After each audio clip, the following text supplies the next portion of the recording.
다음 대한유화도 요즘에 정말 뜨끈뜨끈하게 올라오고 있는 단규팅 강한 종목인데 한번 볼까요? 네, 대한유화 저희 시청자님 남겨주신 가격대는 14만 5천 원이세요. 네, 15% 가지고 계신데 언제까지 들고 있어도 될까요? 이런 질문으로 봐서는 익절에 대한 고민 이제 해야 되나 말아야 되나 이런 생각하고 계신 것 같아요. 오늘 주가는 한 7% 가깝게 올랐습니다. 시장 대비 굉장히 좋았죠? 네, 16만 4천 원의 마감가인데 문제는 장중에 17만 원까지 봤다라는 부분이 될 것 같아요. 네, 13만 원까지도 장중에는 오름세가 나왔고 그제는 거의 상한가 근처까지 한번 갔고 어제 오늘에서 몰라보게 지금 가격 레벨대가 많이 높아져 있는 상황입니다. 허리케인이 지금 저희도 너무 고생 많이 했는데 미국이 이것 때문에 좀 상황이 안 좋다고 하더라고요. 네, 이것도 테마성의 플레이라고 봐야 됩니까? 아니면 조금 더 갈 수 있는 어떤 실체 있는 강세권의 플레이라고 봐야 될지 의견 주세요. 화학주들의 최근에 주가 흐름을 좀 보면서 네. 현대 자동차가 딱 떠오르더라고요. 아, 현대차요? 네, 네. 그러니까 현대 자동차가 왜 상승할까 되게 고민을 많이 했어요. 네. 이게 과연 10만 원대에서 17만 원대까지 상승을 할 수 있을 만한 어떤 이 상승이 타당할까? 그다음에 최근에 이제 화학주들, 뭐 특히 이제 대환유화나 이런 주식들이 올라가는 거. 저는 이제 기본적으로 이 경기 민감주들 같은 경우에 사이클을 기본적으로 타기 때문에 전방업체가 쉽게 말해서 살아날 수 있는 상황이 되지 않는다고 한다면 전 주도 섹터만 거래해야 된다고 생각을 한 사람이거든요. 예. 그래서 이쪽 섹터는 사실 거래를 안 했었고 지금도 안 하고 있어요. 네. 근데 왜 올라갈까? 제가 놓치고 있는 게 뭘까? 제가 만약에 기관 투자가들이라고 한다면 어떤 걸 중요하게 생각을 할까를 가지고서 고민을 좀 한번 해봤단 말이에요. 네. 그래서 현대자동차를 왜 제일 먼저 생각이 나냐면, 그러니까 삼성전자나 하이닉스는 미중 문제에 워낙 직격탄이지 않습니까?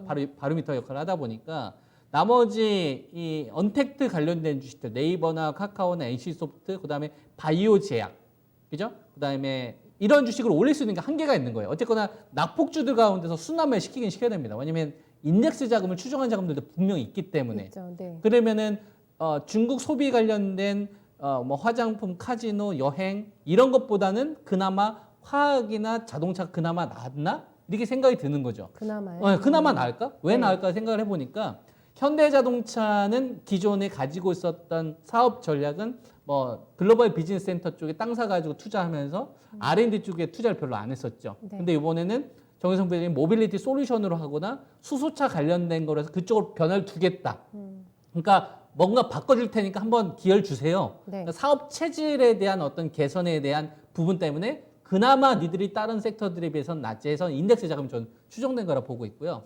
그 다음에 화학주들을 보게 되면 LG 화학만 다른 화학주들에 비해서 유독 강했었던 이유가 뭐냐면 석유화학 관련된 사업은 어쨌거나 중국에 대한 성장률 없이는 힘들기 때문에 마이너스 요인이란 말이에요. 근데 전기차 배터리, 2차 전지와 관련된 이 배터리 사업에 관련된 부분들이 차지하고 있기 때문에 네. 다른 화학주들에 비해서 압도적으로 강했던 거거든요. 근데 롯데케미칼이나 대한유화는 대표적으로 NCC 업체입니다. 우리가 중동이나 그다음에 미국에서 이제 셀가스 업체로부터 원유를 사오게 되게 되면 그걸 온도를 하다 보면 이제 거기서 이제 온도의 어떤 이거에 따라서 뭐 폴리프로필린, 폴리에틸렌 뭐 이런 게 나온단 말이에요. 그걸 분해해서 가공해가지고 물건을 판단 말이에요. 근데 얘네들이 가지고 있는 기술 가운데서 어떤 기술을 가지고 있냐면은 소재 쪽으로 변환시킬 수 있는 기술이 있는 거예요. 그러면은 2차 전지 최근 들어서 소재 쪽 관련돼서 폴리에틸렌 쪽으로 활용한다는 얘기가 나오지 않습니까? 그러다 보니까 화학주로 보지를 않고 얘네들이 가지고 있는 건 지금 현재 순수 화학 쪽이지만 워낙 장기간 동안 하락을 했지만 그러면 니들도 지금 시대를 따르려고 한다면 2차 전지나 이쪽 전기차 쪽 관련된 사업에 대한 매출 비중을 이쪽으로 높일 수도 있지 않을까? 그런 기대치가 반영이 돼서 매수세가 올라온 게 아닌가라고 저는 생각을 합니다. 그것 때문에 기관 투자가들이 쏘지 않았을까? 그러니까 이거는 제 생각입니다. 100% 제 내피셜이니까 틀릴 수 있어요. 근데 만약에 제가 펀드 매니저라고 한다면 펀드 매니저들 같은 경우는 자금을 운용을 할 때 설득을 해야 된단 말이에요. 그 팀원들이나 그 오너들에 대해서 왜 사고 팔았는지에 대해서 자금을 쏠려면 그러면은 요렇게 했었으면 오너들은 납득을 했을 것 같아요. 요런 이유라고 한다면. 네, 네. 그래서 그런 걸로 봤었을 때는 일단은 흐름이 한 번에 바로 꺾이지는 아니지 않을까. 요 제가 말씀드렸던 전제가 맞다고 한다면. 네. 그래서 제가 제시해 드릴 수 있는 거는 14만 원대에서 12만 원대 이 하락 트렌드 딱 제끼면 12만 원 올라섰는데 어쨌거나 직전 고점 넘어섰으니까 요 자리는 일단 저항을 넘어섰다라고 보는 거예요. 이게 작년도 이 12월 달 초 저점 자리지 않습니까? 그러면은 일단 15만 원 자리는 넘어섰으니까 그 이전의 목표치까지는 일단 한 번 더 열어두는 거죠. 18만 한 5천 원 자리까지. 그래서 지금 현재 시점에서는 15만 원에서 14만 원 자리의 중간에 한 14만 5천 원 자리가 되겠네요. 요 자리가 깨지지 않으면은 목표치가 한 18만 원 선 정도까지는 조금 더 열리지 않겠느냐. 이런 식으로 좀 목표치를 제시해 드릴 수 있을 것 같습니다. 네, 요거는 그러면 분리막 소재 쪽에 대한 기대감을 다 반영해서 주신 가격대이신 거죠? 목표 주가 잡아주신 그러니까 거는? 제가 네. 말씀드린 부분들이 뭐냐면 네.